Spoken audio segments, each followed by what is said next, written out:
నమస్తే, welcome to Suman TV. మన నిత్య జీవితంలో మనం ఏ పని చేసినా ఆ పనిలో మనకు ఆధ్యాత్మిక పరంగా అనేక సందేహాలు ఉంటాయి. అలాంటి సందేహాలను నివృత్తి చేయడానికి ఈరోజు మనతో పాటు ఉన్నారు ప్రముఖ ఆధ్యాత్మికవేత్త అనంతలక్ష్మి గారు. అమ్మతో మాట్లాడి మనకున్న సందేహాలను నివృత్తి చేసుకుందాం. అమ్మా నమస్తే. అమ్మా నమస్తే తల్లి. అమ్మా, మనం చూస్తూనే ఉంటాం గుర్రపు నాడ. కొంతమంది షాప్స్ దగ్గర బిజినెస్ మంచిగా అవ్వాలని కట్టుకుంటారు, కొంతమంది ఇంటికి కట్టుకుంటారు దిష్టి తగలొద్దు అని. నేనైతే అది అనుకుంటున్నాను, మీరేం చెప్తారమ్మా దానికి? గుర్రపునాడు ఎక్కడ పెడతారో తెలుసమ్మా? వేలాడదీస్తారా? కాదు, సింహద్వారానికి కింద కొడతారు దాన్ని కదలకుండా. వేలాడదీసింది కాదా? కాదు, వేలాడదీయరు. గడప ఉంటుంది కదా, ఆ గడప మీద పెడతారు. దాన్ని పెట్టి గట్టిగా శిలలు పెట్టి కొట్టేస్తారు. సాధారణంగా ఈ గుర్రపు నాడాని శని సింగణాపూర్లో అక్కడ శనీశ్వరుడికి మనం పూజ చేసిన తర్వాత ఇచ్చే ప్రసాదాల్లో ఇదొకటి.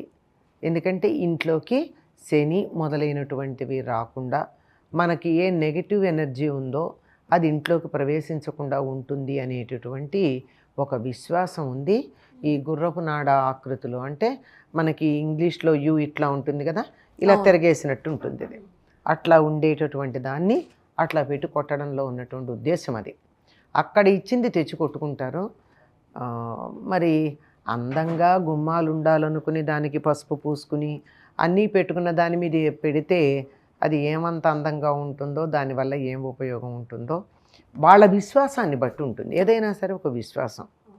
అంచేత దృష్టి దోషం కానీ, తర్వాత ఎవరైనా వీళ్ళు నాశం కావాలి అని మన గురించి ఏదన్నా చెడుగా అనుకుంటే కానీ అటువంటి చెడు భావనలన్నిటికి కూడా అది అక్కడికక్కడ గ్రహించేస్తుంది. ఎందుకంటే ఇలా ఉంటుంది కదమ్మా, ఏదైనా వస్తే ఇక్కడికి వచ్చి తగిలి ఇట్లా వెళ్ళిపోతుంది కానీ లోపలికి రాదని.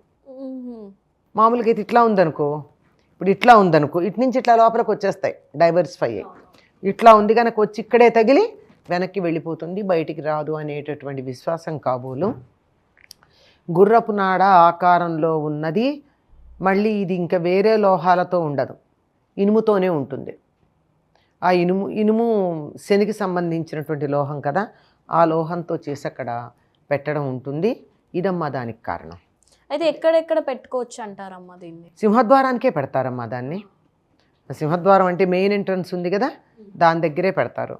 వ్యాపారస్తులైతే తప్పనిసరిగా ఎందుకు పెట్టుకుంటారంటే వాళ్ళ వ్యాపారం బాగా అభివృద్ధి చెందుతూ ఉంటే ఎంతమందో అసూయపడే అవకాశం ఉంది.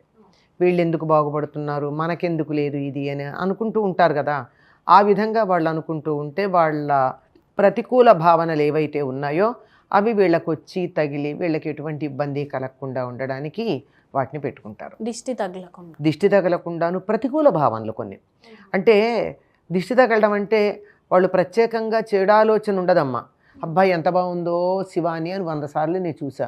నా చూపు యొక్క తీవ్రతకి నీకు దిష్టి తగలచ్చు. నాకేమీ నువ్వు బాగుండకుండా ఉండాలి, నువ్వు పాడవ్వాలని ఉద్దేశం ఉండదు, కానీ నా భావ తీవ్రత అంతేగాని ప్రతికూలత ఏం లేదు అందులో. కానీ చూసి వీళ్ళ వ్యాపారం ఇంత బాగుంది, నాకు ఇంత బాగుండలేదు, నేను ఇంతకన్నా ఎట్లా అభివృద్ధిలోకి వస్తాను, నాకన్నా వీళ్ళు ఎలా తక్కువకి వెళ్ళిపోతారు. అది ఇప్పుడు చాలామందికి ఎట్లా ఉంటుంది, వీళ్ళని మించాలని ఉండదు, నాకన్నా వాడు తక్కువ వచ్చేస్తే చాలు అన్నట్టు ఉంటుంది. ఆ విధమైనటువంటి భావనలు ఏవైతే ఉంటాయో పైకి చెప్పకపోయినా, ప్రత్యేకంగా అనుకోకపోయినా అంతరాంతరాల్లో ఉంటాయమ్మా. పైకి అన్నారు పాపం, వాళ్ళు కూడా ప్రత్యేకంగా అనుకోరు, అబ్బా నాకు లేదే అనిపిస్తుంది వెంటనే, తర్వాత ఎంతకంతా సరిగ్గా అనుకున్నాం. అట్లాంటి భావనలు ఏవైతే ఉన్నాయో వాటన్నింటినీ కూడా రానియకుండా పోగొడుతుంది అని శనైశ్చరుడికి సంబంధించిందిగా ఈ గుర్రపు నాడాని మనకి ఇంటికి ముందు పెట్టుకోమని చెప్తారు. ఎక్కువగా శని సింగణాపూరి వెళ్ళినట్టయితే వాళ్ళు శని ప్రసాదంగా ఇంట్లో పెట్టుకోమని చెప్పి ఇచ్చేటటువంటిది ఇది. అప్పట్లో ఎక్కువ చూడలేం కదమ్మా, ఈ మధ్య కాలంలో గుర్రపు నాడ వింటున్నాం.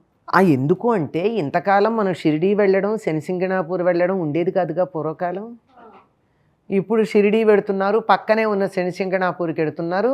ఆ శని సింగణాపూర్కి వెళ్ళినట్టయితే అక్కడ వాళ్ళు ఇచ్చేది ఇది కనుక తీసుకొస్తున్నారు. మనం ఎక్కడెక్కడి నుంచో ఉన్నటువంటి కొత్త కొత్త సంప్రదాయాలన్నీ తెచ్చుకోవడంలో అద్భుతమైనటువంటి ప్రధాన స్థానంలో ఉన్న వాళ్ళు ఎవరయ్యా అంటే తెలుగు వాళ్ళే కదా. మనవన్నీ పక్కకు పెడతాం, పరాయి వాళ్ళది ఏదో నబ్బా ఎంత బాగుందో, పొరుగింటి పుల్లకూర రుచి అనే మాట ఒక్క తెలుగులోనే ఉంది సామెత. ఇంకే భాషలో లేదు. అదే ఇంగ్లీష్ వాళ్ళకి ఏమిటంటే అందని ద్రాక్ష పళ్ళు పుల్లన, మనకు అందుబాటులో లేకపోతే అది పనికిరాదంటారు వాళ్ళు, మనమేమో అందుబాటులో లేనిదల్లా బాగుందంటాం. తేడా అంతే మనకిను పాశ్చాత్యులకి. కనుక తెలుగు వాళ్ళకి మనది కానిది ప్రతిదీ ఇష్టమే కనుక అక్కడి నుంచి తెచ్చుకున్నాం. ఇందులో దోషం ఉందనను కానీ ఇంతకుముందు లేకపోవడానికి ఇప్పుడు ఎక్కువగా ఉండడానికి కలిగిన కారణం చెప్తున్నాను. అక్కడి నుంచే తెచ్చుకుంటారమ్మా నార్మల్గా? ఎక్కువగా అక్కడి నుంచే తెచ్చుకుంటారమ్మా. లేదంటే మరి ఇక్కడ ఈ మధ్య ఎవరైనా ఇస్తున్నారేమో తెలీదు. నమస్తే అమ్మా. నమస్తే తల్లి.